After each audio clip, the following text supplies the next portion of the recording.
And welcome. Thank you everybody for coming today. I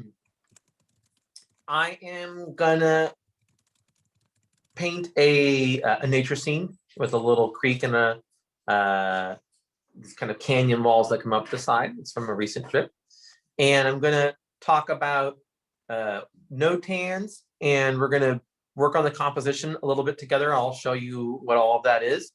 And then we're gonna jump in and work on the painting. I've already done the sketch for the painting. It's often hard to see anyways. I'll show you underneath the camera a little bit to see it up close, but that part I've already done.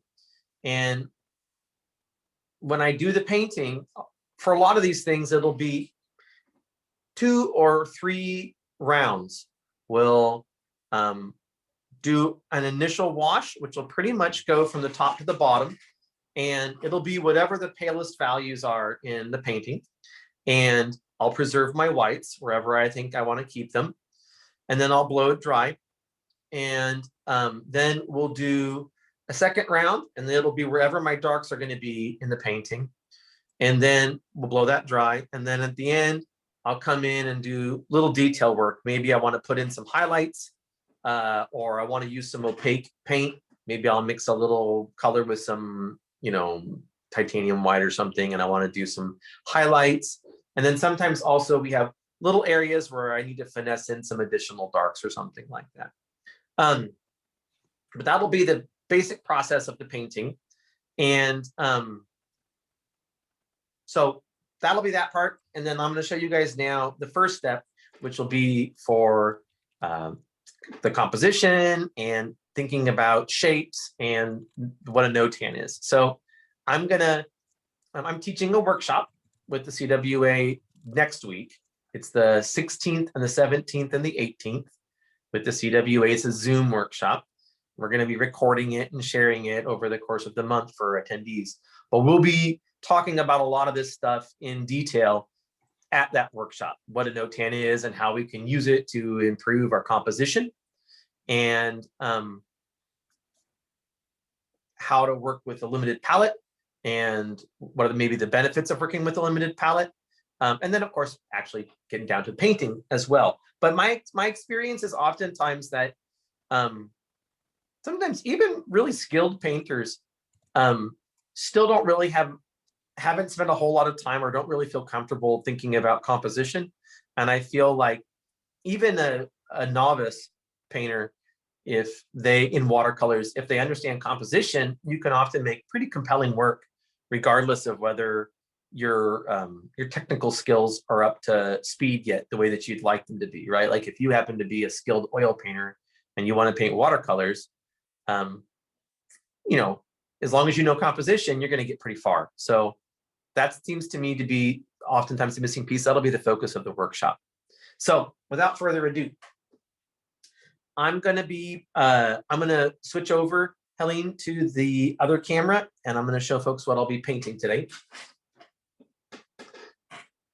That would be for, yes, this one. So this little image is on my little phone, and you can see we have a creek, and we have some fallen logs across the top, and then we have their cast shadows down at the bottom.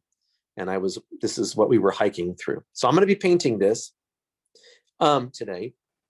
And of course, it's a jumble of shapes. So we're going to need to simplify some stuff. And some of that will come about when I make my notan.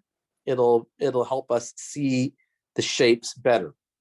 So I'll leave that there so you can get at least an idea of what we're doing. Can I see this guy just gently nudged? And there we go, something like that. So a notan is a black and white image of what you're working on, right? So it's not just like grayscale or doing a value sketch, because it's only black and it's only white. So the simplest way to describe it would be like if you were using a sumi brush and you were painting with, Japanese ink or something like that. It's only black and only white. And what I find it helps me do is it helps me see the shapes better in the image, right? If I have to simplify it down, of course, things that are very dark remain dark, and things that are almost white remain white in that image. But the stuff that's in the middle, you have to decide, well, is this going to be a darker value in that area, or is it a lighter value? And you start to make sense of the image and how you want to weld different objects together into one shape, right? So one of the things we're going to be playing with when we do the workshop is sort of thinking of the painting first as a series of abstract shapes, and then making them more sophisticated as we begin to paint them. So, for example, I have a bunch of these little cutout pieces, and we'll be doing some experimentation with this where we can build abstract sort of shape paintings, basically, and then we can see if some of them, why they work, what makes them compelling, or why they don't work, and what can we change about them to make them more interesting as an abstract shape arrangement, right? And then we can use some of those to actually make paintings from them. So for something like what's on this phone, I have a little set of shapes that I combined. And so I'm going to start, here we go, just to say, like, there's the top log.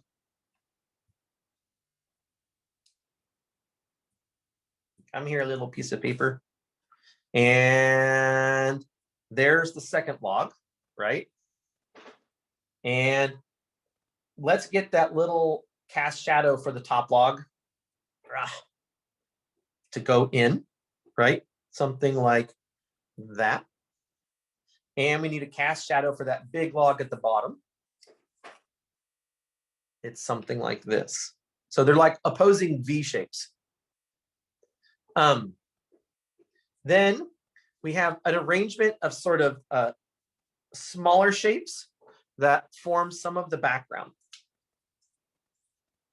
We have this interesting little shape I'm going to put down, and it's kind of, to me, part of the focal point, because it's this little door that goes into the distance. It's all these white shapes are wrapped around it. So I have that little piece in there.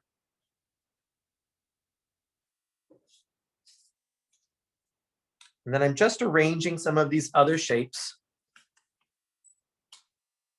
that are going, they're these little dark patches, right? They're elements in shadow within it. And if I was going to take that photo and make the simplest of simple abstract simplifications of it, right?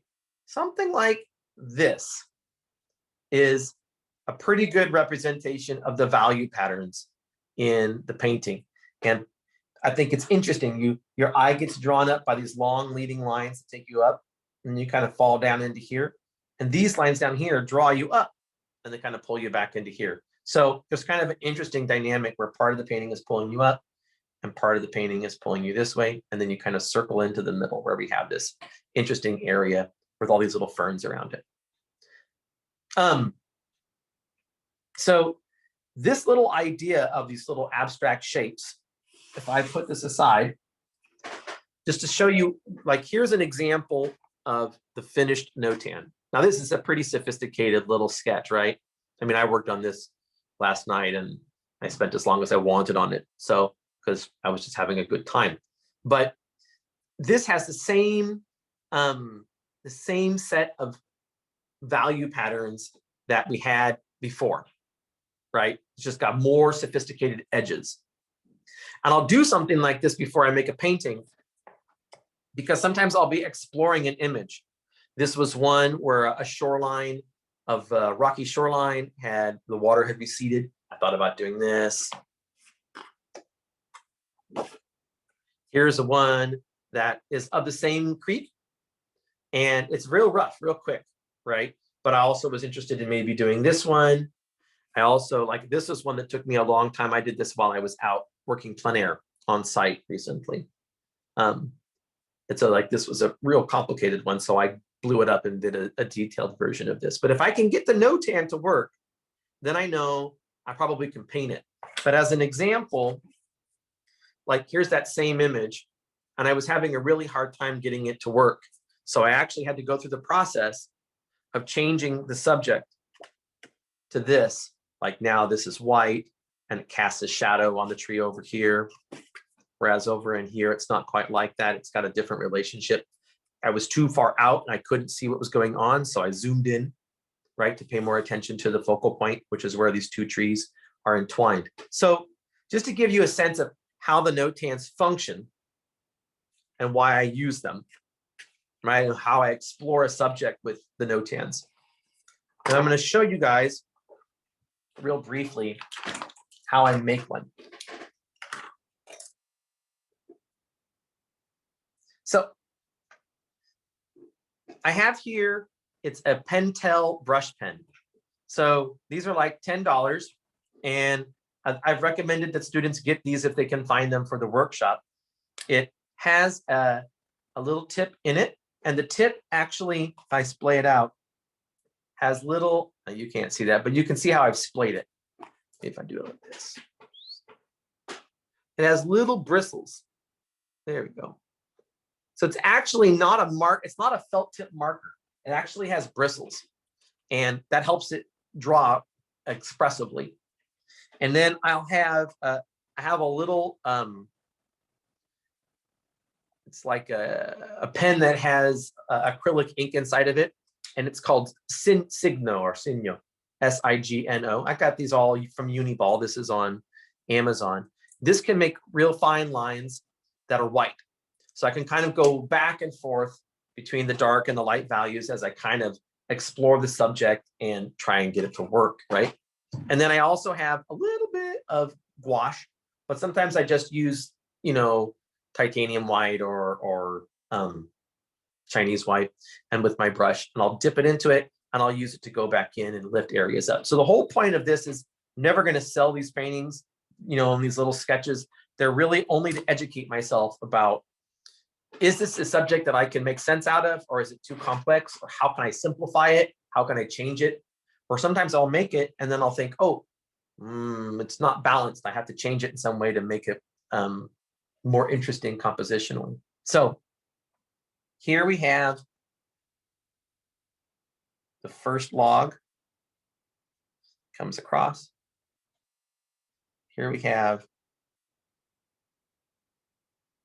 the second log that goes up. And I'm going to rough this in. We're not going to go real detailed, but there's this dark patch. There's a dark patch above it. And the dark patch above it's important because it's what makes us able to see the log. The log has all these little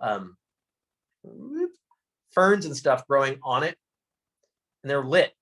So we need to have something behind it to help us easily see the log, because the log itself is in shadow. And it comes out here and dies out. Right? In between the logs, it's the same experience. Both of the logs are backlit with a little seam of light that goes around them, and then they have little ferns and things growing on them.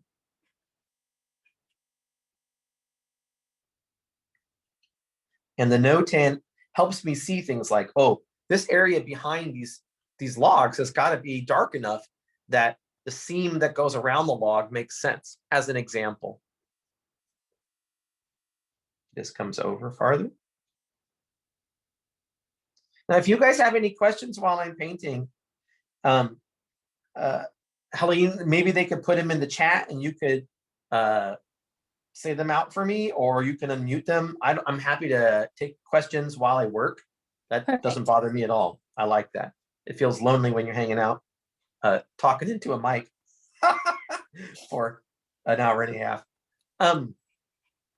So there's some little bush underneath here. And then over here, we have a big dark patch. This is slowly going down towards the corner, right? And then I have both of these cast shadows are pointing downward. Well, one's pointing downwards. I can see that now.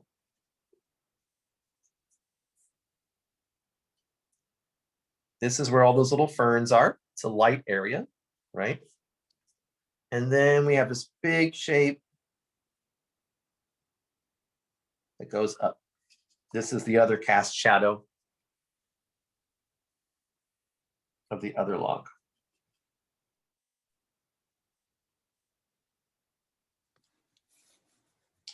And then what I could do after I have all these kind of basic shapes blocked in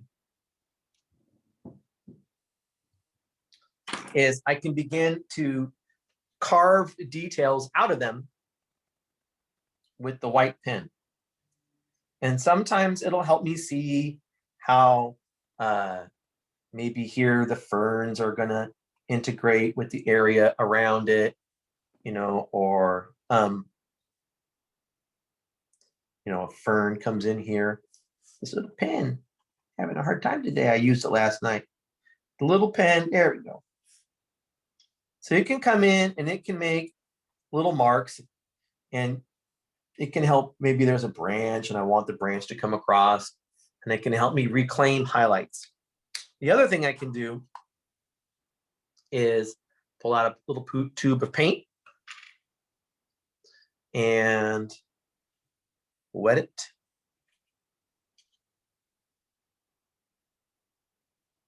And I can block in other little shapes. Maybe there's a fern here, and there's some ferns up here, right? It's a little object that comes across in there. Maybe it's a fern.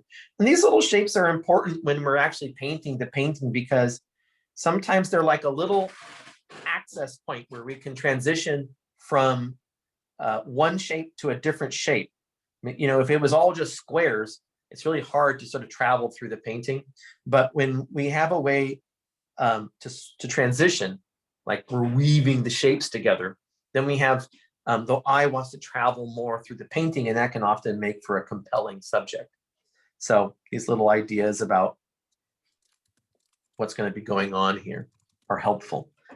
And then I can also, I can see like there's I can see in the photo, I didn't actually know what it was. I was looking at the Zoom screen. There's a log here, and the log kind of curls around, right? And there's little other shadows. This is helping us see the stream bed. There's little shadows within there. And if I can get something like this to look good, or I can make sense out of it, then I'll think, oh, okay, I can paint this. This makes sense to me, right? And it's worth moving into the next phase. Do you do this for every painting that you do? I don't do it for every painting. That's honest truth. But I do it for paintings that if I look at it and I think, ooh, that looks difficult, and I don't quite know how I'm going to make sense out of it. Yeah, there goes my drinking water. I wanted to keep my clean water and my unmixing water. I didn't want them all white so early. For a subject like this, I do a notan, because sometimes the shapes are too complicated and you can't make sense out of them. And it makes a beautiful photo that has a story that you really like, right? It's about a place. It's a place that you've been. You like that story. The photo's emotionally interesting to you, but the arrangements of the shapes maybe are a mess. So then I'll learn from the notan, yeah, that might not really be worth doing. So I was working on this, and I really wanted to do this, but I was having a hard time making a notan out of it and having it make sense. So I skipped this one for now. I think I have to paint it larger. And I got to, and this also I liked, but it was too far away. I was zoomed really far out. This little interest point up here with the logs was too small to really be done to my satisfaction on a small painting.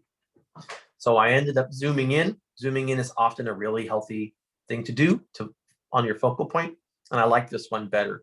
So I actually started, for example, I started one for that other one where the light was falling across the path. and I had problems with it. And I thought, you know what? It's time to skip that. We'll do a different one. So if I have a hard time with the painting, maybe I painted it once and it didn't come out well, I'll also do a notan for that. If I want to paint it again, before I paint it again, I'll try and listen to my own advice and actually sit down and I'll do a notan for it.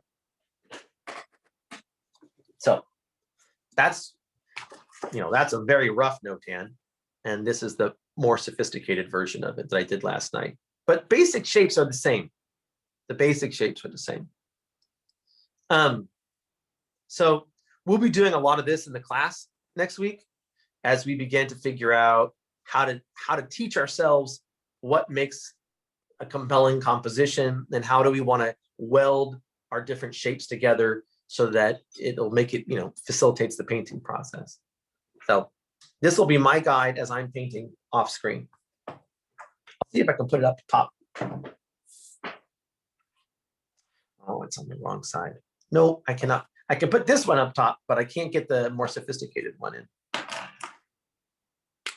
I can see. Oh, I just gotta come down. I haven't seen using white markers to bring lights back in. That right is really There's key. also a kind called Posca, Posca, and they really actually are. They're more like a felt tip permanent marker, but they're white and they have acrylic paint in them. And those are also super convenient. So it's a good tool. It's a good tool. I can see here's where the stream kind of winds its way down, right? There are little leading lines that help us decode the subject matter. What's nice about the paint is that once the paint dries, you can also go over the white paint. Oh, nice. So you don't have to fret. It's really it's exactly like painting with acrylics or something, right? I put down a dark, I go over it with a light. It's too much light, I go back over it with a dark, and I can kind of build this composition this way. It's helpful in many ways. It helps you understand, okay, this comes in at the third, or I wished it came down farther, or whatever it might be. So push this up. And push it all the way off screen. Sorry, folks. So this is what I'll be painting. And the center of interest or the koi would be the focal point to me. They're synonymous. And to me, for something like this, I really like this little area in here, how these kind of lead me up and capture me and bring me over to here. And these ones over here lead me down and push me over to here also when I hit the bottom. So I like this area in here. This for me is kind of going to be the focal point. On paintings like this, it's interesting. There's not like a door in a house or a person to dominate our interest. So I do often find it's about sort of having an arrangement of shapes that lets you travel through the painting, right? So that you want to keep looking and moving through it. So just to give you guys a sense of how much I'm doing in my sketch, I'm interested in marking out the big shapes, right? There's the logs and the ferns on them. There's the little bush and the edge of the stream. And then I have the faintest lines to indicate where the cast shadows are going to go. But I don't want to do too much drawing, because I always like to think that the painting should be painted with your paintbrush and not with your pencil, right? So I'm always interested in making sure that we're not being too detailed with the pencil, so that everything has to fall exactly into the lines that we've already created for ourselves.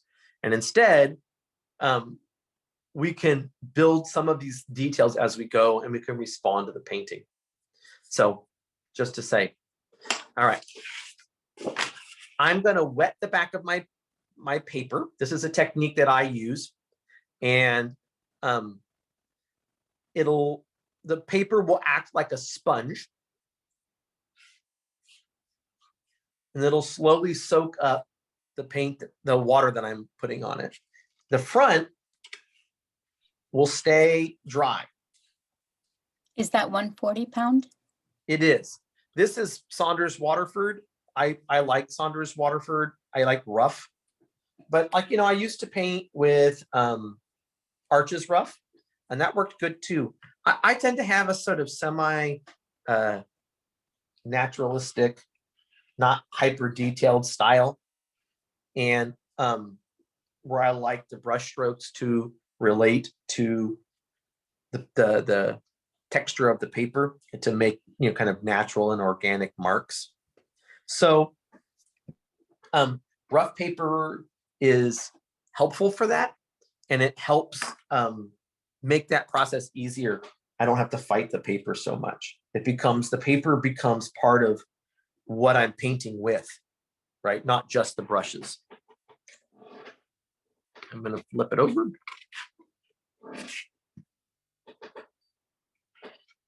And lay it down. And what's really going to hold it in place is water tension. So I'm just getting the whole paper to press down. That's the focus of that little arm movement. And then I'm going to let it soak up some of the water. And then what I'll do is I'll come back in and I'll lift an edge up and I'll put a little bit more water on the back of the painting. I always have with me either a tissue or a little bit of a paper towel. This will be to daub things on the paper, and the rag that I use will go on my shoulder, and I'll often be daubing my brush off on the rag so that I'm trying to control the amount of water on the brush. I have a little gator board backing. So it's a 1/2-inch gator board, and it has a cuticle to it, so it's hard and rigid. And if it's windy out and I'm painting outside, I can tape this all down. And I wouldn't wet the back. I would just tape it down. I have to paint that way if it's windy. But if I can, I prefer this method because it makes things take longer to dry. So I have a little bit more flexibility in terms of time. For my paints, I'm going to use probably three colors today. That'll be it. I'll use ultramarine blue, burnt sienna, and a cadmium lemon. And I like to have, for some of these light colors, I'll have two wells. And one well I'll use for mixing warm colors, and the other well I'll use for mixing cool colors because they're going to get polluted, right? So this yellow over here will be for mixing greens, and this yellow over here will be for mixing oranges or other things if I need, or a warm color where I want to mix yellow in. And then I have all kinds of brushes. I like to use mops. So cadmium lemon yellow, that is correct. So I have a big mop. This is really for painting on a big painting.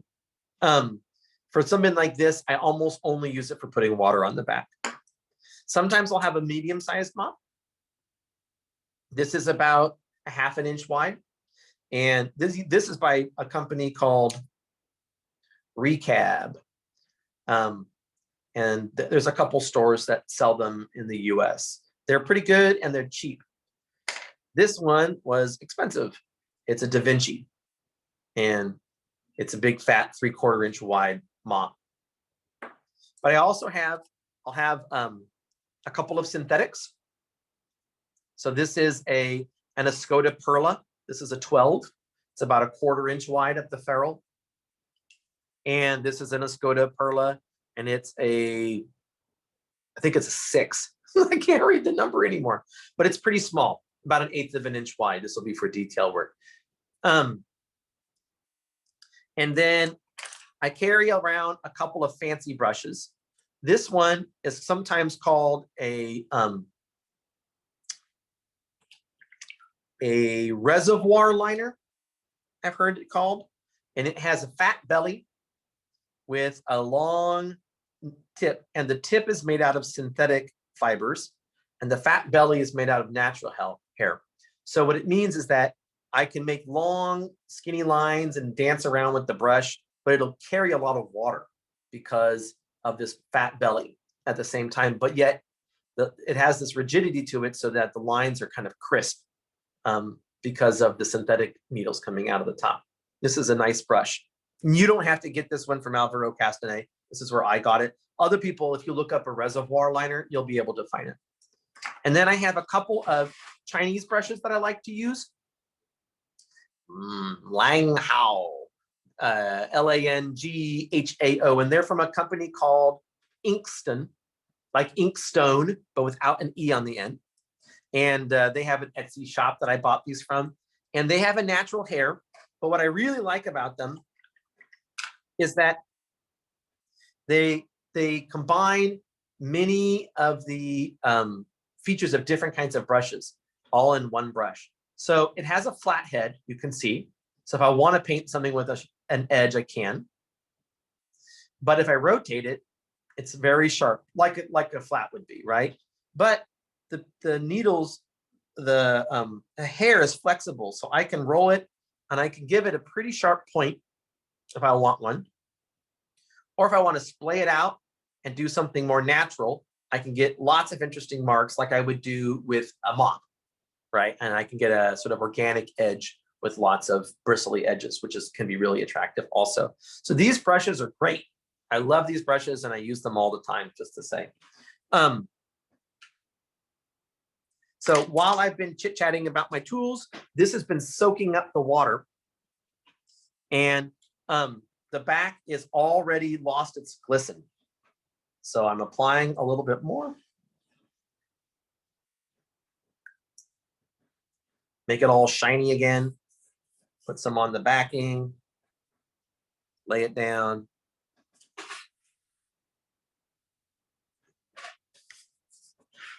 I have to wipe the edge. That helps keep the water from creeping up onto the top of the surface. I'm going to rotate it. And I'm going to do it to this side as well. So if we were doing this in person, you could feel the paper with like the back of your hand, and you would see that the paper is cool to the touch on the surface. The surface is dry, but cool to the touch because there's a lot of water inside the belly, the body of the paper itself. Okay. So now this paper is ready for us to paint at our leisure. And if I was to say, I could go away now that it's all full of water for, I don't know, an hour, and I could come back and I could make some brush marks and fill up an area, and I could come back a half an hour later, still be workable. So it's sort of the paint that we put down on the surface connects to the water inside of the paper itself. And it allows us to have, to stretch the clock so that we have more time to paint before an area dries out. So I have a question. Please go ahead. So when you do the workshop, I understand about the notan and the painting. So how do the participants be able to draw the diagram? On the paper, you mean? Yes. Well, everybody's painting at home, at their home. Yes, I And, understand. and so I'll be, well, I hope I'm not sounding like I'm saying something too simple. I'll be doing some sort of demo, and I'll be sharing, say, the photo. We'll have a shared private Facebook group. And one of the things that we'll be doing is sharing photos and paintings on the Facebook group. So for example, if I'm going to do a demo, I might share that photo and it might go on the Facebook group. You can download it and then you can use that also to work from. And then you'll be I'll do some of the demo. You'll be watching just like we're doing now. And then you would have the time to start working on it yourself. I'll circle through little breakout rooms so that I can give input on what you're doing and see your screen and things like that. And then at the end, you can share your finished painting, and I'll be picking some samples from the total number, like the 30 students that we'll have.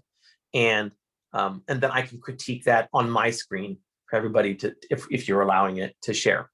But I don't know, does that answer your question? It partly does. I was just so the drawing, the rough sketch before the painting, that they have to do it by their own, based on. Yes, that part unfortunately is true. So sometimes if I'm doing a workshop in person, I can do something like print out actually this sketch, and then you don't have to sketch it. That is possible for me to do that. But for this, no, you will have to sketch it yourself. That is true. Thank you. That's all I wanted to clarify. Yeah, no, that's a good question. When we're doing the notans, which will be for the first day, we'll be exploring composition and arrangements and how to use a notan and how to make one for yourself and how to change your subject so you're not just being kind of like a slave to your photo. For that, there should be almost no drawing. Really, what you should be using is something like a marker or a charcoal pencil, like a Conti or a charcoal vine or something. What I don't want to have people do is use their mechanical pencil to draw something in and then try and fill it in. The goal is to think in blocks of shapes rather than outlines that we're filling in the whole time. So a tool like this is really helpful because I can get away from just thinking about edges and lines the whole time. But you shouldn't be doing much drawing for that. But for the other days, yes, you'll have to be able to do the drawing part yourself. And you would just do it at home. So let's get cracking. So in the photo, it is, what we're going to do is I'm going to lay down my colors, and wherever I want a vibrant hue, we're just going to lay it everywhere. And then I'm going to come back in on the second wash, and I'm going to start to lay in my darks. And what it will mean is that, for example, this area in the distance is relatively pale, but I know it has to be darker than where this foliage is coming up off the top of the fallen log.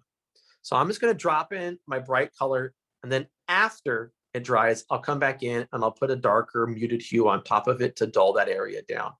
We're going to do a lot of negative painting on the second wash. On the first wash, it'll be bold color in a lot of areas.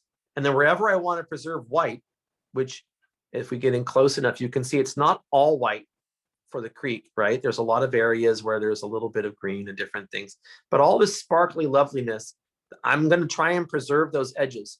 And for some of these ferns and things, there's little abstract falling shapes and such. I'm going to preserve those edges too, so that we can keep it as vibrant and bright as we can. And if I zoom in to the log, it's pretty bright. I'm going to try and preserve that edge, but there are other areas where it's not. It's all mossy. You can see on the top of the log, it's actually got color.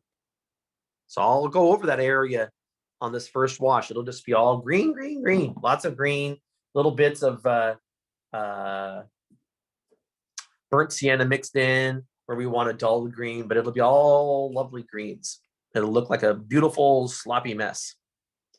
So a little cadmium lemon yellow and ultramarine blue.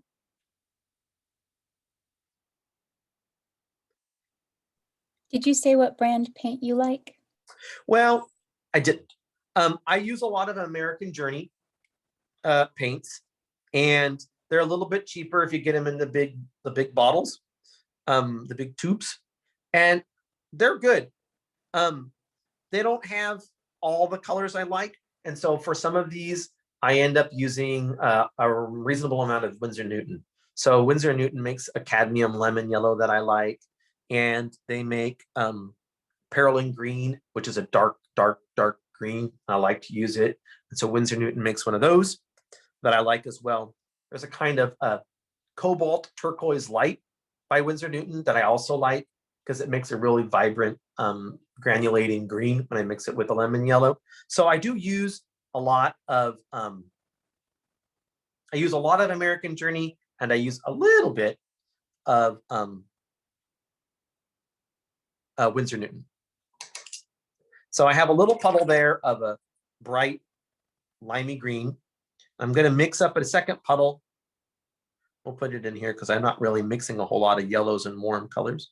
And it's going to be, I'm getting a little bit of burnt sienna a little bit of ultramarine blue, and I'm mixing up something a little muted to go into the background. That's too much blue. That might be about right. All right. So in this first phase, what's nice is, you can do about anything you want, and you don't got to fret too much about what you're doing, as long as you're keeping your whites where you want them to go, right?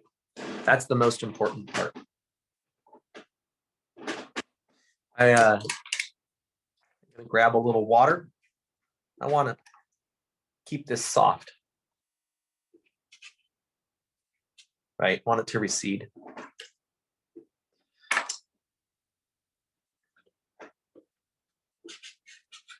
Not going to do a lot of this muted green because this is a pretty vibrant painting, but I do want a little bit for that distance. And pardon me. Need to get a tissue. I'm going to lift this up. You're not in the picture, it's okay. Right, what could be worse for a teenager than to be accidentally caught on camera? So, all right. So I had a little mistake, and I had painted over part of the log. So I just daubed it with the tissue and then went about my business.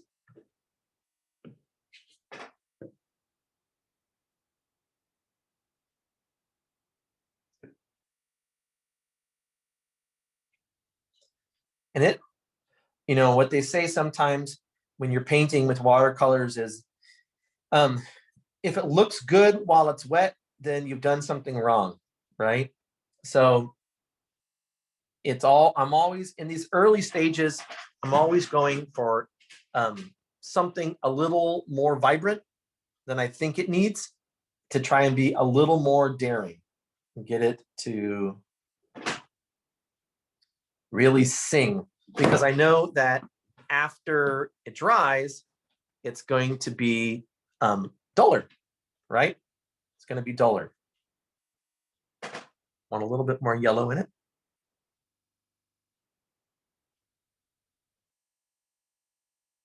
I'm going to leave some of these little sparkly bits.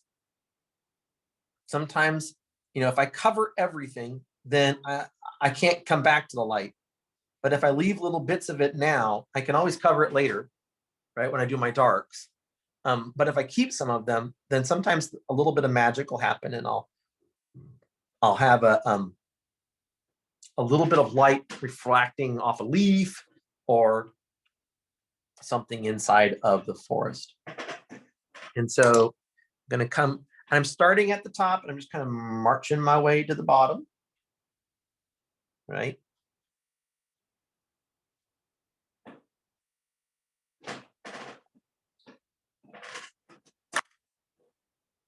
So I am preserving the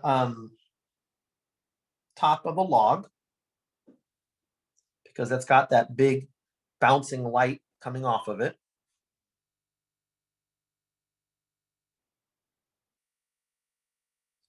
Over here, I don't have to worry as much.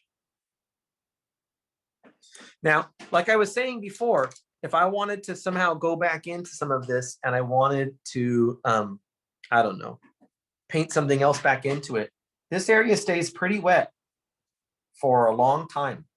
So let's just say I wanted to paint wet into wet, and I wanted to put some darks in, just to show you guys an example.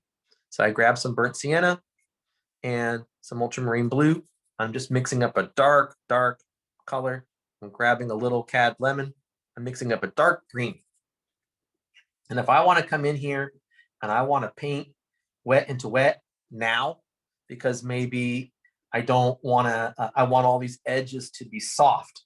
Like, this is definitely something I could imagine myself saying in class. And I don't want to pay too much attention to the area in the back, right?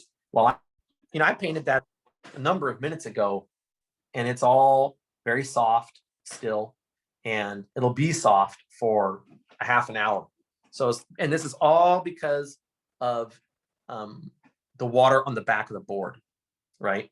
That's what it's all from.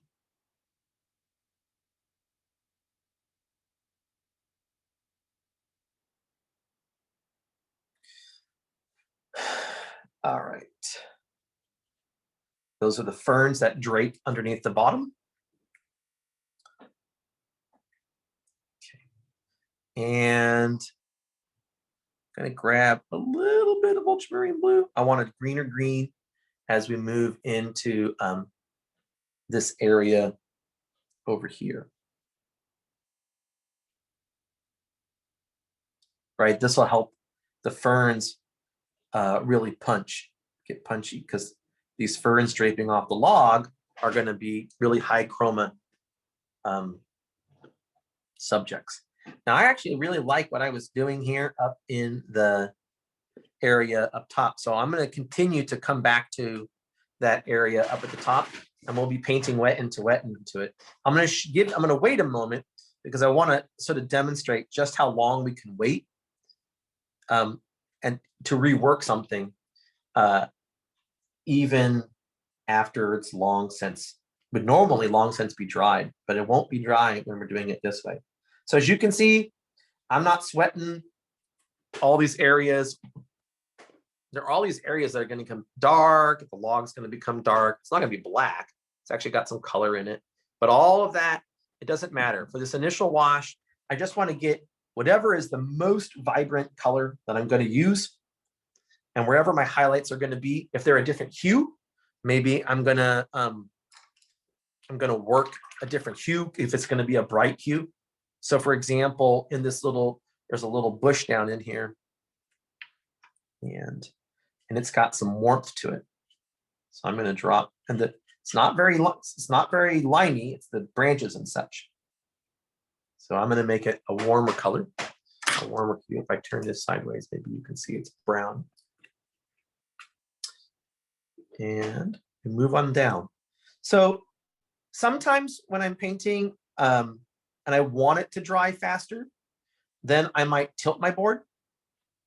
And sometimes I'm painting and I want it to dry slow and I don't want it to run, and then I'll actually paint flat, which is what I'm doing currently. And then, for example, up here, because I'm painting in this method where the back of the paper is wet, all of this up here is still very malleable. I can still paint wet into wet. That edge, it's not going to give me a blossom because it's still wet. So when I was taught this, man, it didn't just make it easier, and of course it made it easier, but it literally changed the way I painted. I could start painting more complex shapes because I didn't have to fret all the time about getting blossoms, or if it was going to dry up and I was going to get a little funny wrinkly edge, or I can't paint that. How am I gonna, connect these pieces? Now, I definitely paint in a way where, like I said, I'm personally not very interested in doing what I would call a rendering. So I think if you were painting really detailed and pretty super duper realistic or something, then you would probably need to use a different method than what I'm doing here. And some paintings require a different method from me too. So, a big painting where I'm painting on a full sheet has a lot of complex shapes, and I'm not painting in always like this. I'm painting, sometimes I got to break it up into different shapes. So that definitely does happen. And then I can see here,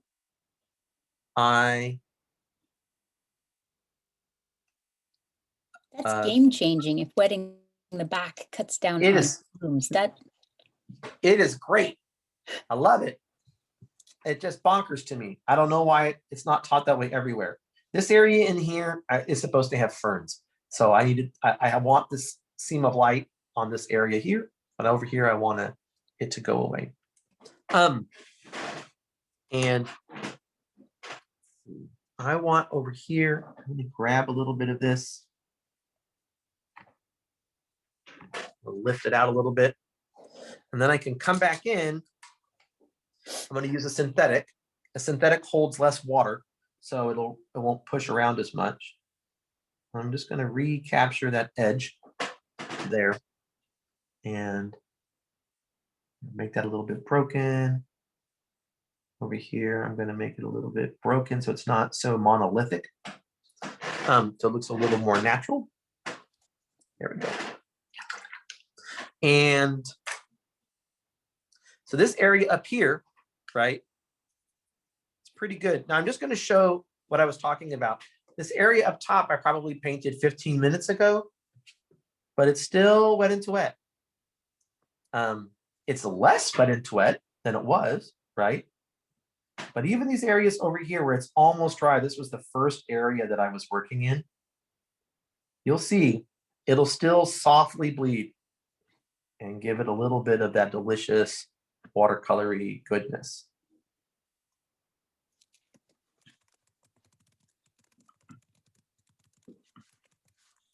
So this is all still wet up top, just to say. And I want this area in the back to be a little bit softer because I don't really want you to focus on it, right? I really want you to focus on the logs. So the more I can make these edges be soft and sort of diffuse, I want the value change, but I don't want it to be a hard edge, then this is the place to do it.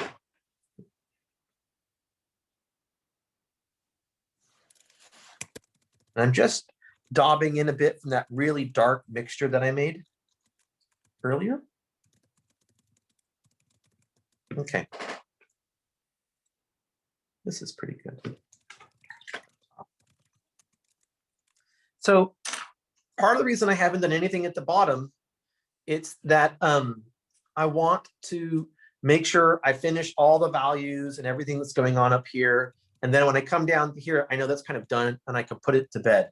It's not something I got to worry about. And I can instead focus on this area down below and that's all finished. I don't got to think about it anymore. So I like to finish one area before I move to the next area. Okay. So before I do the creek, I am going to do this area in the foreground. This area here. For the board, I saw that. This is helpful to have the chat roll up like that, the little pop-up. That's helpful for me because I can sometimes respond. I use Gator board backing, and it is about a ½ inch thick, and it comes in sheets that are designed to fit a full sheet. You know, so it'll be 30 by 22 or 32 by 24 or something like that. And then I cut it into smaller sections. They're like $40 for one big sheet. And they last me a few years. So they last long enough time that it's not a problem for me to ponder spending the time or money to get it. It's worth it.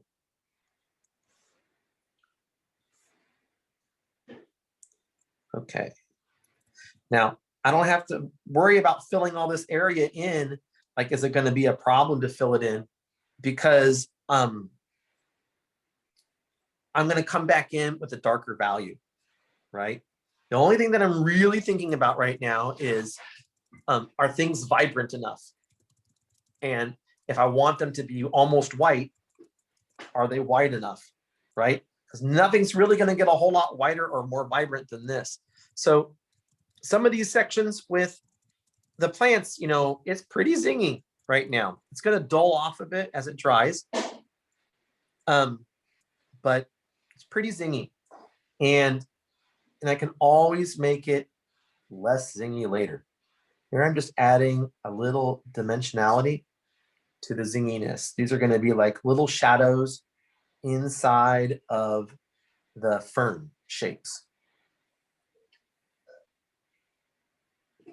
And then I want to put in just a little warmth with like a burnt sienna.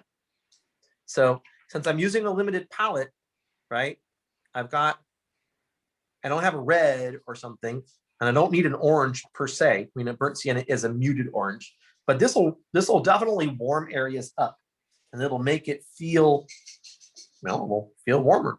It'll be hotter in those areas. Well, there'll be some sort of reflected green, some light going into it.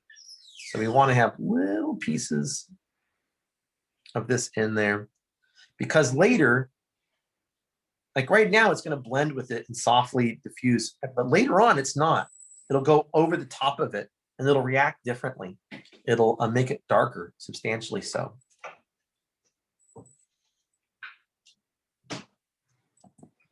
Pardon me, got to tap my phone. And then like up here, if I want a little bit of warmth, now would be the time to do it. I'm going to daub off my brush. It's still got a little paint in it though. I can come in here and I can add a little bit of warmth to this area up in here. I'll show you guys the photo again. Can you pull your painting down for a minute to show us the top? Can you see it now? Yes, we can. Perfect. Okay, thank you. Thank you for reminding me. I'm like, I can see the painting. What's your problem? Okay, this is good. I admit I'm playing now a bit. Okay, so we also need to do the brightest colors and the lightest values on the stream.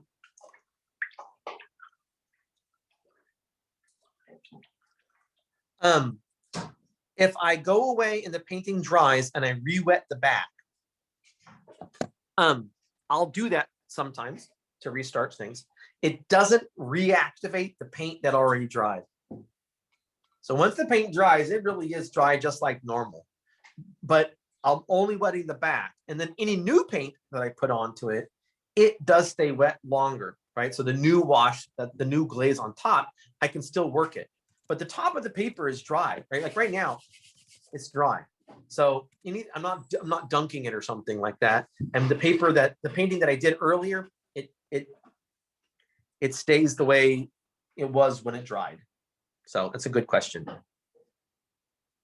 That would be some magic voodoo that I would want some of if I could figure that out. So I'm mixing up, I'm mixing some cadmium lemon yellow with some burnt sienna, and I'm trying to get a kind of light pea green that's gonna be the color of the creek bed, right? It's muted, but it's shallow and kind of warm in hue because the light's coming down into it. So, and it's not very dense. And I need to daub off the brush because, pardon me, I'm going to stand up to do this because I'm going to want a lot of, that's actually even too light for me. I'm going to want a lot of dry brushwork in this little part of it, right? We want all that glitter on it. So a mop is great for that. I bend the mop sideways. There we go. So you can see, and I daub it off, and that's going to let me make dry brushwork more easily. I can put a tip down still, and then I can get little bits of honey of texture, right? You just want to get this feeling that the creek is coming down and it's bubbling around, and there are little bits of there is little bits of texture, shadow work in there, but it's not a lot, right? It's actually very bright. And if I darken this up too much at this phase, I'll lose that sense of light on the water because everything else is going to get darker and darker. This is what I want. Now I can take my dry tissue. I can totally lift it almost entirely off if I don't want something like that I did, right? And I can come back in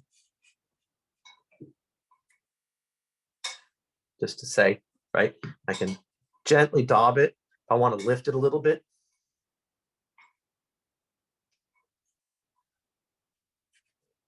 I need this to be a little bit warmer, a little duller. There we go.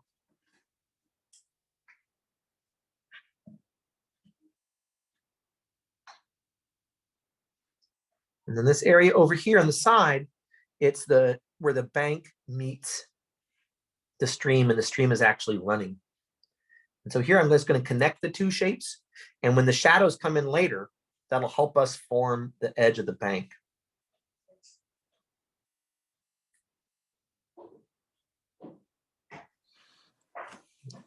This one was an errant mark, but since I got the board on it, I can just daub it and it all lifts. I got the wet, it's wet on the back. That's what I'm trying to say, because it's wet on the back.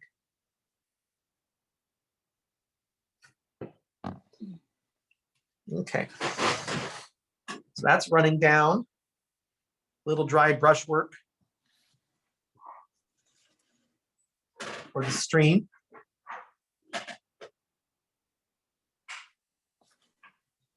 And then there's kind of a warm, it's a little blue mixed with a little burnt sienna, and it's for the color, very light value of the sandy edge. Boy, that's pale. It's a very neutral gray, a warm gray. So I'm mixing together burnt sienna and ultramarine blue. Yep, that's pretty good.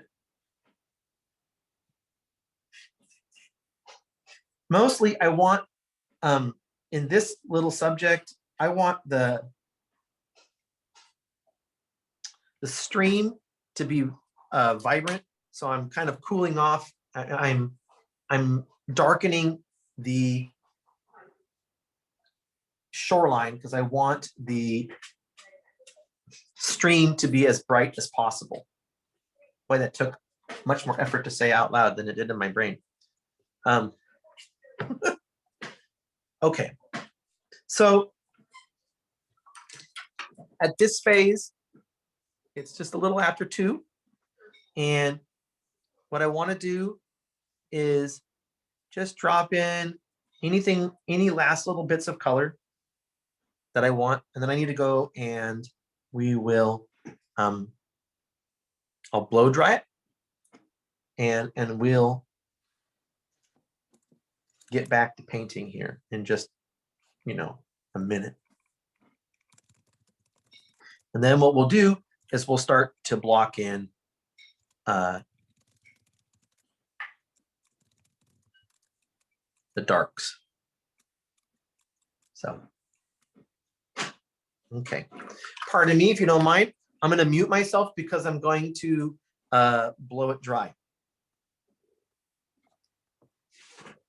I'll be back in, I don't know, 2 or 3 minutes. Be a perfect time if you need to refill your coffee or visit the restroom, which I'm going to do both.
Oh, yeah. Thank you, Vishali, for posting that. We have a link Okay. up to your workshop. Oh, thank you very much. Much appreciated. All right. Back at it.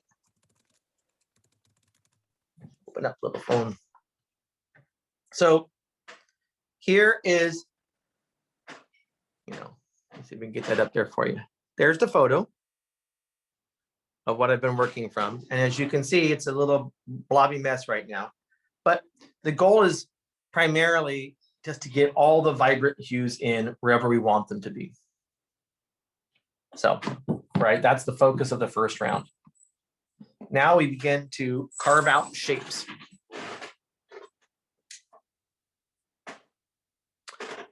And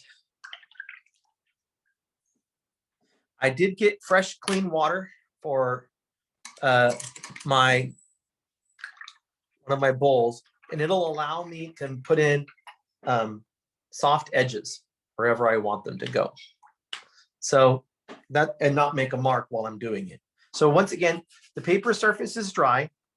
It still has water inside of it though, because the water tension is what's holding this to the backing board. Nothing else is attaching it to it. So it still has water inside of it. It's still relatively cool to the touch, but the surface is definitely dry. All right.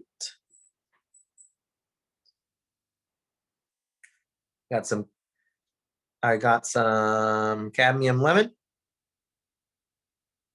I actually want this to be darker. So I'm going to paint negatively. I need to go around the ferns, and I'm going to bond it to some of the edges that I made in the first wash. And the goal is we're creating the shape of the log, right? That's the gist of what we're doing. And then if I want to soften an edge, because maybe I want to connect it to the old wash, I can just come in with my wet, clean brush and I daub it off. We don't want a ton of water on the paper, and I can just soften it into it. So what I get to have is I get to have a soft edge on one edge and a hard on one side and a hard edge on the other side, which can be super convenient.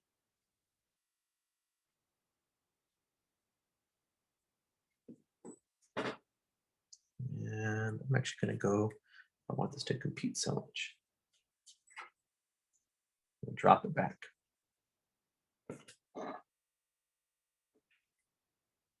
And I'm also using the little cotton towel that I have on my shoulder to daub off the brush. So my experience is that really, in truth, you don't really need a whole lot of water on your brush. And even when you're painting wet into wet, and that keeping your brush appropriately dry can be of value. So I'm often mixing it up, daubing it off, wiping it on my little rag, and then, going about painting again. So I'm going to block in this shape behind it. And I want it to be a little darker than it is at first. And then it's going to get darker as it comes across. I'm coming up to the edge of the log, and the log will begin to kind of appear as I paint around it.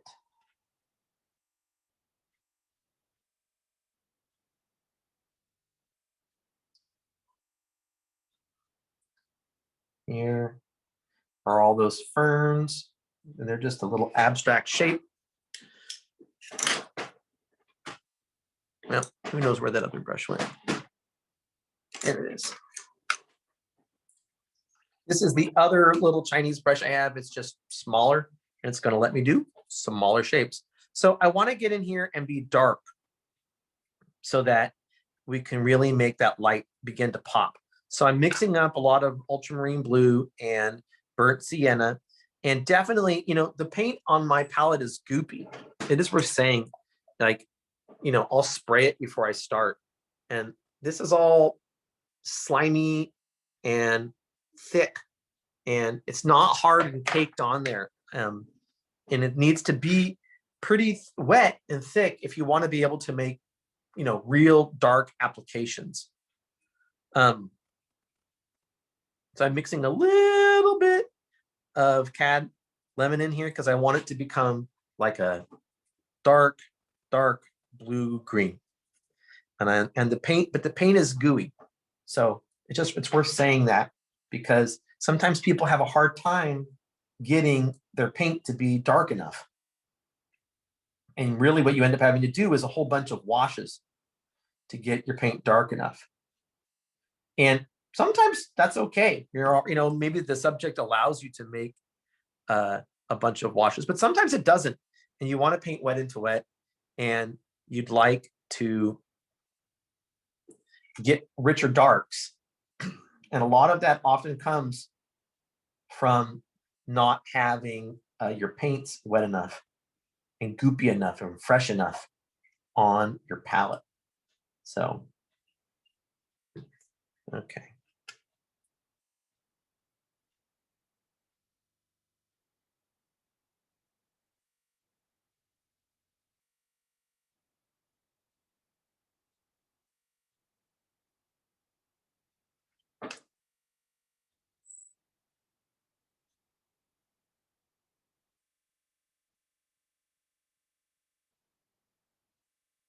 Okay.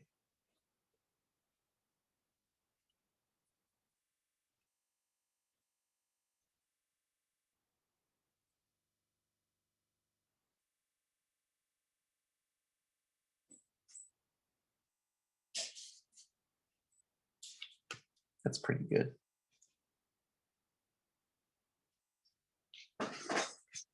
And now what I'm going to do is take this dark mixture, and I'm going to make it, instead of being kind of a dark green, which is what it was before, I'm going to make it warm. I'm adding a lot of burnt sienna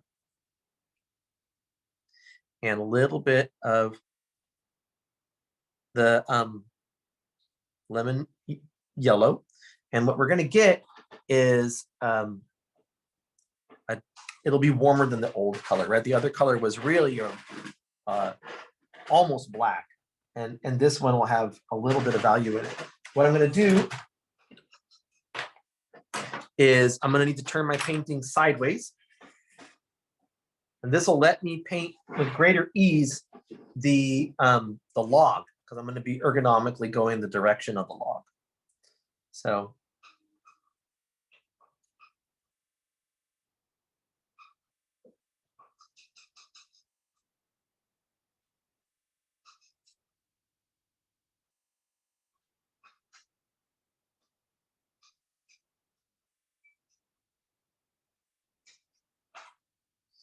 definitely in a section like this, we need to make sure that the tool that we're using is appropriate for the job, right? If the brush for this phase is too big, I can't I can't fit the shape, right? The shape is bigger. But if the brush is too small, it just takes forever to paint something and you lose some of the spontaneity. So it's definitely useful to, you know, be changing your brush size. And as I'm painting this, as I'm finishing this area up top, you know, the brush is getting smaller, right? At first it was just the big shapes, all these big blobs in the background, and it's becoming less and less so. All of a sudden that log is just like finished. Right, exactly. It's really fun. So the other thing we're going to do is just to say, you can use, sometimes I'll use, actually have a palette knife that is for like painting with acrylics and things, but you can also use a fingernail. And if I want to maybe slice through and I want to make, if I'm doing a sketch or something plein air and I want to introduce little bits of alternative textures, right? I can use my nails, and out will pop little twigs and details in the painting, right? Just to just so that the log isn't so monolithic. And if I want to become playful with the log, I can grab a smaller brush, right? We're start big, get small. And off here in the corner of the palette where I don't have any water, I can grab gooey paint. It's very thick right now.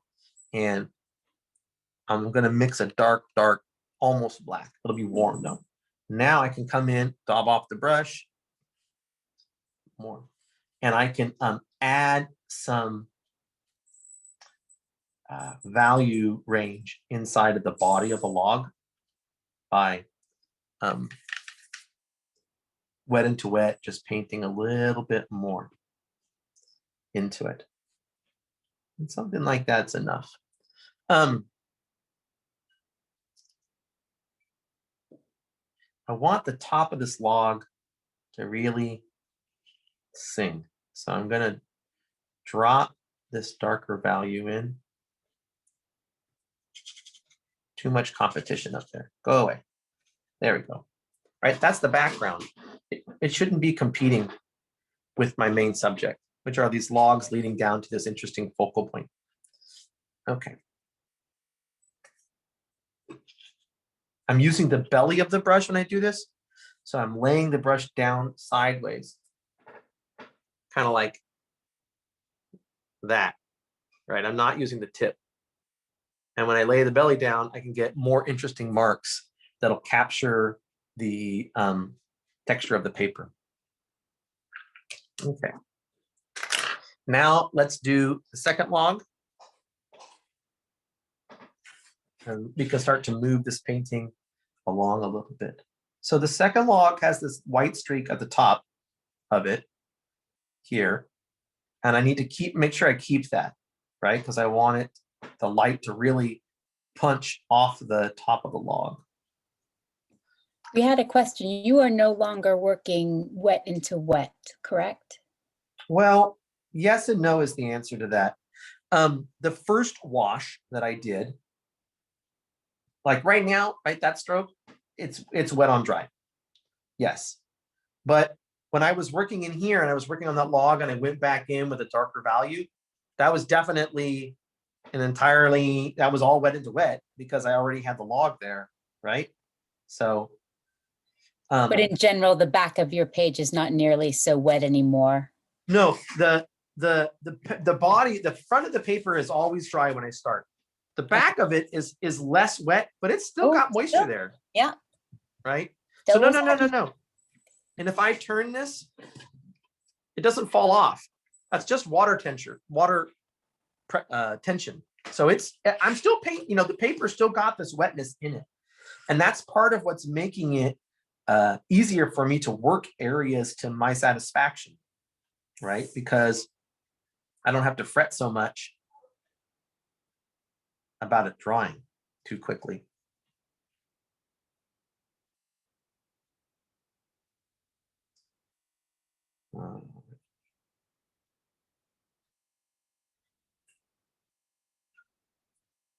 Now I know this area I'm doing up here, I can kind of take my time with it because I know that the area at the bottom is more gestural where the stream is, right? So I'm also thinking a bit about the division of time as I'm going through this. I want to get some shadows into this funky fern shape. So I'm gonna grab the yellow and I'm gonna grab a little blue. And we're gonna make a color that is still pretty vibrant, but it's darker than the color that was there. Now, for this demo, I'm just using the 3 colors because I like to demonstrate how few colors you really need to be able to paint a subject that you like. Having said that, sure, if I was going to paint a subject that was going to go into a gallery, or I was going to submit it to a show, might I try and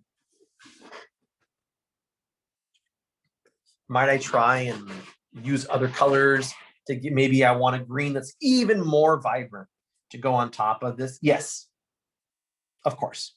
So it's not like I'm interested in making life more difficult for myself. But I also find that sometimes painters actually make things more difficult for themselves than they need to by actually using more colors than you need. And you're like, why doesn't my subject have good color harmony? And why is it so all over the place? And I feel like a lot of that has to do with the fact that you're using too many colors. Now, I might not normally use 3, but I might use 5 or 6 max, right? I don't use a gigantic variety of colors in a single painting. That's not very common for me. So it's definitely something that I think sometimes students feel like they need more colors. And I, of course, have my special Ziploc bag of colors that I bought and use only a few of. And, sometimes I try them out. So, whatever. If you got money to spend, I don't think it's a problem to buy it. But I feel like sometimes it's a little overstated. Okay. There we go. Get this little log to appear.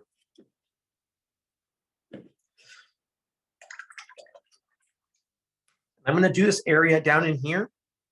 I'm going to do this area down in here so we can finish seeing the logs appear. So once again, I grab thick and goopy burnt sienna and ultramarine blue, and it's dark back in there, partly because we're focusing on this area where the stream is meeting this area, the shadows. So there's a really strong value contrast between the two. That's pretty dark. Let's go for it.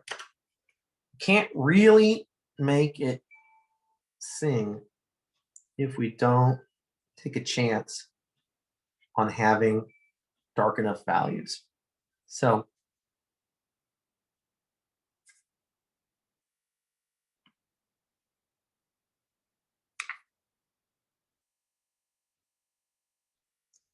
I'm going to turn it sideways again so I can follow the path of the log more easily. And this is where the log starts to be obviously backlit.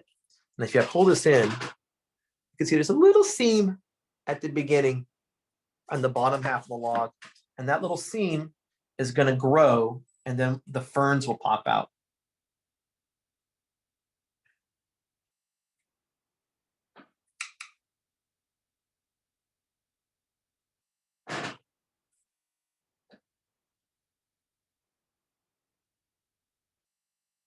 There's one of them.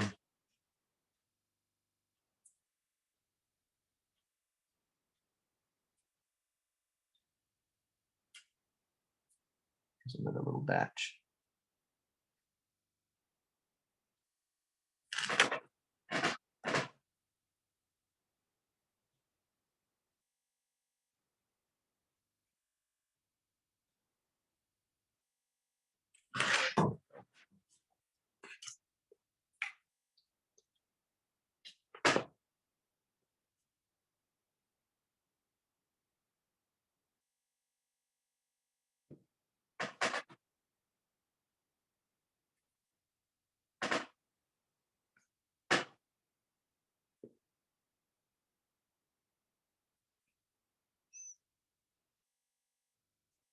But if you're going to go dark in an area, I feel like you should really go for it.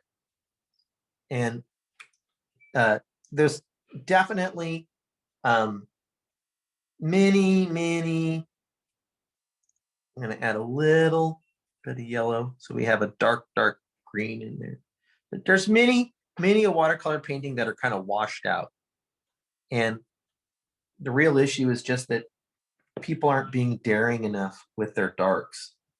And sometimes, actually, I was just writing an article for International Artist. I don't know if you know that magazine. And they don't do just watercolor work. And it was all about painting negatively and kind of the value of painting negatively. But I just think it makes you really pay attention. You know, I'm spending a lot of time not painting, say, this lit area. I'm painting all the stuff around it. And I'm going in and I'm working on my darks for a long time. And I find that that can really be helpful because it can help you give the darks some nuance around your primary subject instead of just sort of blocking in a big, boring shape. Right? When you're spending so much time on it, you give it its due.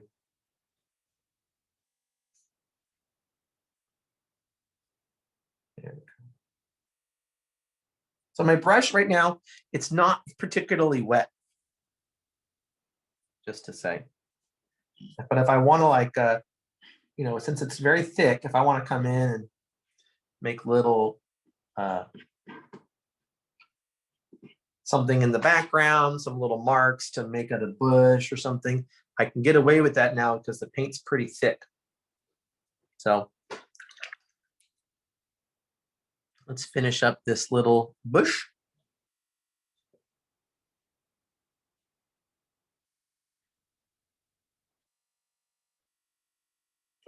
I need a thinner line. So I'm going to grab the reservoir liner.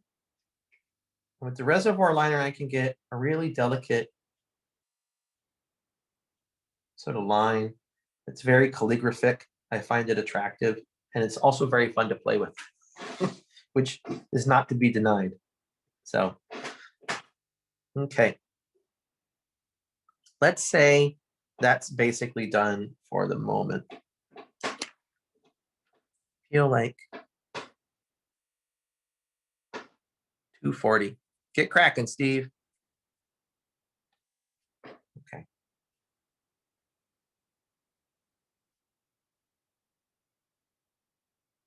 Want this to be a little more punchy.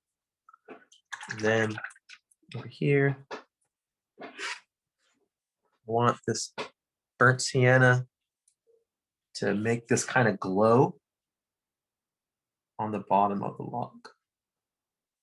So I put in the stroke and I gotta let it do its magic by not fussing with it too much after I drop it in. I'm gonna put a little bit on this guy in the back, on the bottom half, for the same effect. I want a little bit of light coming up on it. And that's mostly just burnt sienna giving it that warmth. That's right. It's just burnt sienna because I'm only using burnt sienna, cad, lemon, and ultramarine blue. So if I want to capture warmth, right, I just got to use what I have available. And what I have available is burnt sienna, which is more than capable of giving it that glow. As this dries, I can also come back in and give it a little more nuance, maybe something even darker, right, as it leads me into this area. All right. This area with the ferns, we can play. We don't have to be as detailed as we kind of push towards the end of the painting. This area down here, you know, it's worth saying, it's almost done, the area up here, down here. It's not going to have a lot to it, but still. Mixing up a dark green. So I'm going to add a little burnt sienna because these ferns are full of life and visual activity, right? They're really popping. But part of why they pop is that they have this dark value against it, this dark, vibrant value. Trying to keep some of the whites. So when I get to the whites, I try and make sure I slow down a little bit so I don't lose them all. Some of them, whatever, I don't mind. But I'm grabbing a clean water from the clean water dish. I daub it off. I don't want too much. But I just want to soften up the line so that not everything has got a hard edge.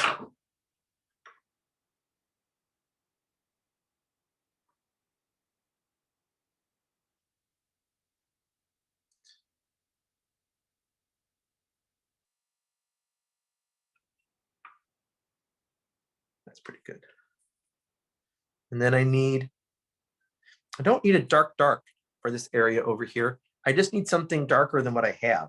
I definitely don't want this deep recessed green that I just made for the whole thing. So I'm going to grab some of the lemon yellow. My brush is dirty and it made the right mix. There we go. So I'm going to wet it up a bit, dilute it a bit with some water. And I just want to get some sense of overlapping shapes. It's a little bit much. I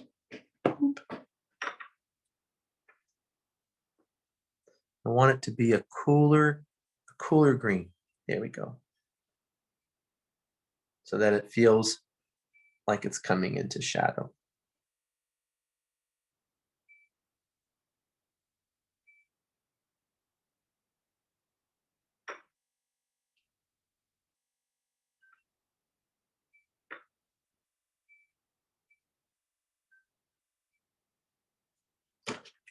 Yeah, getting there.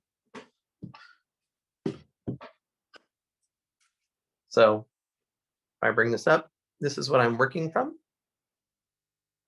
And there's what we got so far. So, you know, and right now I'm working on a sheet that's a quarter sheet. So it's it's 11 by 15. And for me, this is definitely the shape that I use, the size I use for exploring an image. It's not often, these ones are sketches for me at this size. And then if I want to do a detailed painting, I'll grab a bigger sheet. Full sheet? Sometimes full sheets, sometimes half sheets. The full sheets, I love working on a full sheet, but my experience is that it can be dangerous to work on a full sheet if you don't know your image very well. So I really think that painting something more than once is of value. It's useful, and you get to know the subject better. I'm putting in little twigs and things. They're in the photo, but I want to just break up these shapes in the corner, right? So we have some sort of depth that we're layering these shapes over themselves. I'll often do a painting like this in a quarter sheet first, and then I'll grow it and I'll do a painting as a half sheet. And then if I think, okay, that's coming out good, I like that, and I really enjoyed painting it, then I will paint it in a full sheet. So by then, it's not full of surprises for me, and the opportunities for success are higher, right? I don't want to set myself up for failure by being too ambitious from the get-go. This is not dark enough.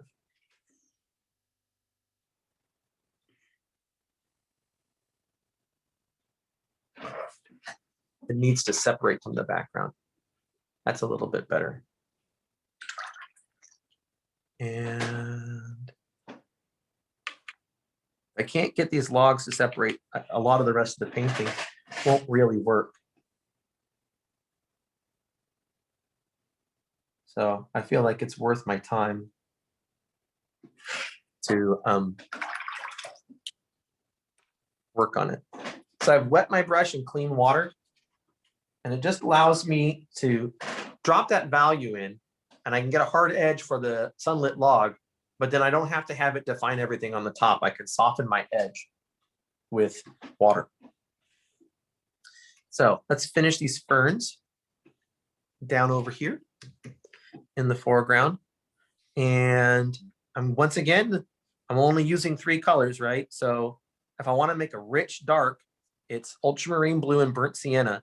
And every time I mix them up, what I'm deciding is it going to be a warm dark or a cool dark? And then I can drop a yellow in to make it green, because this is a forest scene. And then we go about our business.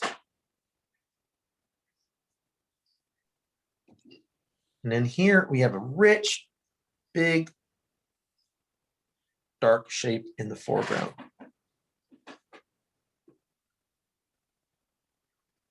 There's a little, like a fern in here. You really get a crazy variety of textures out of the end of that brush. Right? And they're not expensive. You're right, thank you. The brushes were, I don't know,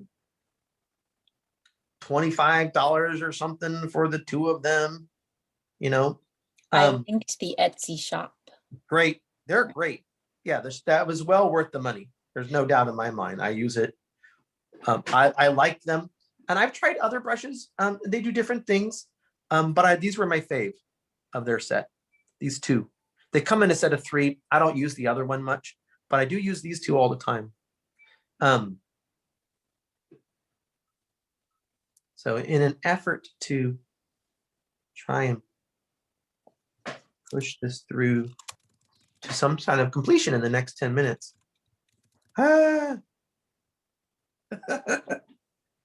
Demos. An interesting experience. I'd like to point out that of all the demos that he's done in the last, every single one of them has been different leading up to his workshop. So they're all worth finding and checking out. Thank you. Yeah. I do try and, although it was funny, the last time I did a demo for the CWA, after I picked the subject, I was like, oops, it's a barn. And what had I done the last time I painted for them? A barn. So I was like, no more barns. So, but I do admit, you know, there are certain things I think as an artist, you end up really liking painting and you get better at them because you paint them more. And what am I going to say? I really like painting forest scenes and I love going to the redwoods. It's very healing. And I figure if you don't like being in the subject where you're painting, then you should go paint something else. So I feel like having a personal connection with your subject is, you know, sometimes underrated. I think it's a valuable thing. So for this bottom area, for the little sketch, I'm going to wet some of it. I want to open up this little piece here. It was bugging me. It's too, the edge is too hard. I haven't woven the edges together enough for me to feel like I can kind of enter this little bush shape and then leave the bush shape. So it was bugging me and I felt a need to fix it. What I'm going to do is I'm going to wet some of the paper down here, but not all of it. Down here. Do I refer to the notan when I'm finishing up? No, I don't. I refer to the notan mostly before I start, and it informs a lot of things about, it's informed things about how I've been painting the subject. Like it was very clear to me that this area up top maybe needs to be darker than it is in the photo because this log has to pop, right? So I was working on that. And in the notan, I drew it that way, just to say, I mean, in the notan, this area up top is black. Of course, it's not black in the photo. So, but I knew I needed to make it darker than the photo, and the notan helped communicate that to me. So the notan's been guiding me, definitely, as I've been going through the process of painting the subject, but I'm not referring to it at the end. So I'm getting a little bit of water on the brush. It's just clean water, and I'm just making a mess with the clean water a little bit. What I want to do is I just don't want this to be too perfect down below, right? And of course, when I'm saying it's too perfect, that obviously means it's not perfect because it's too rigid. But I want to get some little cast shadows and other sorts of things, and I want them to have a little life of their own as they travel across the paper. So sometimes I find, I didn't make this up, by the way, I learned it from somebody else, but by adding a little bit of the water, it just makes some of the edges disperse, right? Just as it would do if you were doing it by accident. But my goal is just to try to do it on purpose. It helps some of the edges get more lively, right? It's the short of it.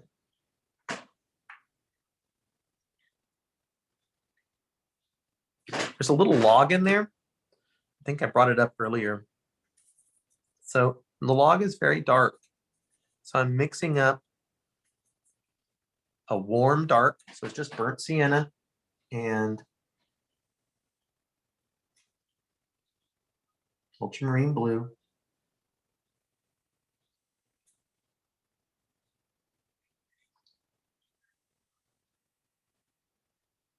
And it's really, it's funny. It's not very clear what it is in the subject.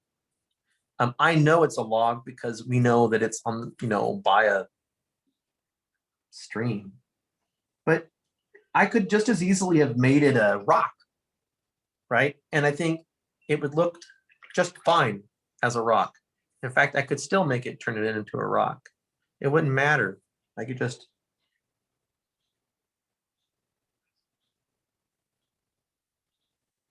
make it. It's really, as an artist, to me, it's just a dark shape, right?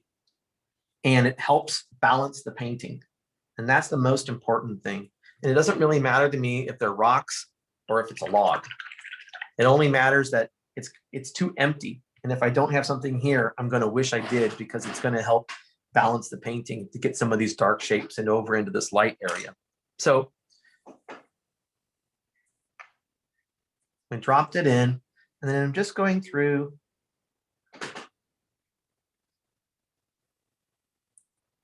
and I'm just capturing some of it. Now, as the little stream moves its way down, I can see, and I'll show you in a minute, that I'm definitely grabbing some of the little bits of sprinkling water that I had on it before. I'm going to daub off my brush, and I want to get a little tiny bit of dry brush work again. Right, so we can get that glitter on it, make the sun shine.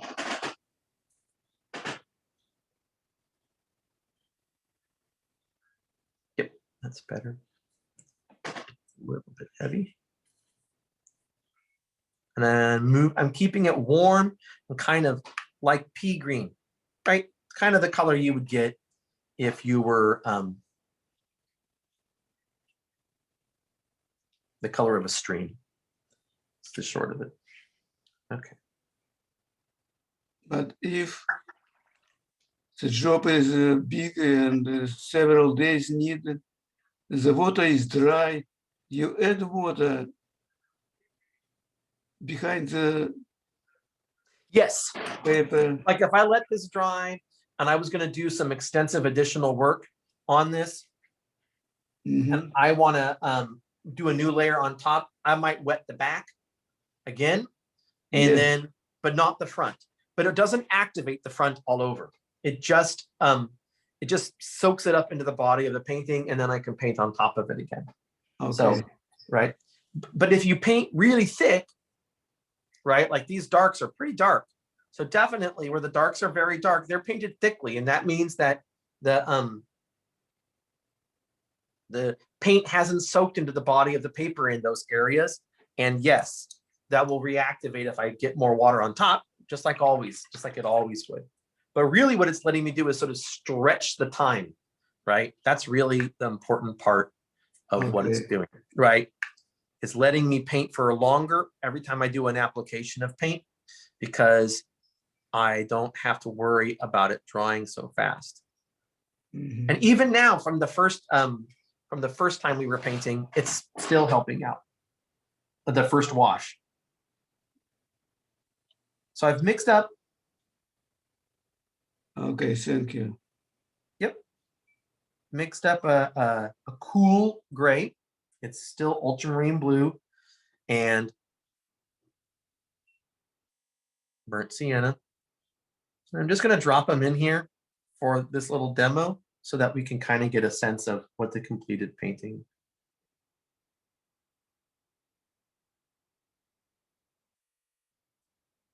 would look like.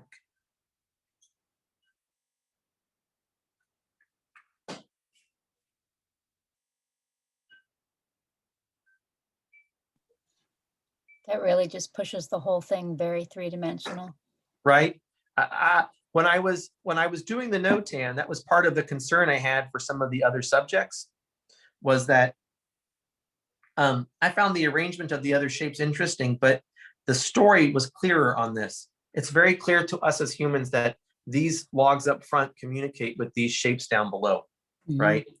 And that's part of, I think, a painting is some kind of combination between abstract shapes and that you find them interesting, but also the story of the painting, right? What's the subject? Do we relate to the subject? Does the subject speak to us? Like, I think those are really relevant things. I don't want to downplay that so much that we think it's not important. They are important also. But I think a lot of what makes the subject this interesting to us, and by the way, I'm getting clean-ish water, and I'm just trying to soften some edges. But I think that kind of conversation about the subject really happens very early in the process. It happens when you choose the subject, or when you're setting it up and modifying it early on because you want to make a certain part of it important because it has a story. So I feel like that kind of stuff happens very early in the game. And then you kind of have to go through the mechanics of actually building the image, and you want the arrangement of the shapes to be interesting for the image. And for that, I think the shapes have to be important. Now I'm going to, there's it. I'm going to, for the last, it's 3 o'clock, but for the last couple seconds here, I want to grab, I'm going to mix up a dark, but not too dark. And it's going to be, I'm going to try and make it neutral. So I'm just adding a little burnt sienna. And I'm going to do some splattering by, I'm going to flick the end of the brush with my finger. There we go. So I'm going to grab the brush and flick it like this. And you can see the little splatters. Well, maybe you can't, but they're making little splatters on my palette right now. So I'm going to do that in here, and it's going to help me make the idea of rocks. But what I don't want to do is splatter the whole painting. So I'm going to turn it upside down. We're just going to get a little something in here.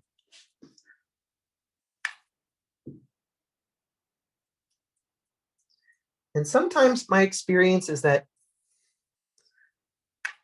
you can't, it's hard to get a satisfactory result by painting things.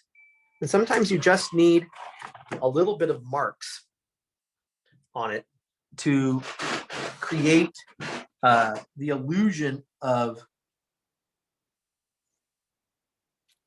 the subject that you're painting, but you don't actually have to go through the process of, for example, painting all the stones, which would be silly. And it also wouldn't look very good. It wouldn't feel, it wouldn't read correctly. It would be too much detail, right? So I'm not a fan of overstating your details. I feel like, you want the details where you need it, and then in other areas you need to let it ride. So I know we are nearing the end of the demo, so I'll call this done for now. And there we go. It reads. That's all right. So I'll Helene, you told me that you were recording it, right? Yes. So later on, when I get it, I can put it up as a new post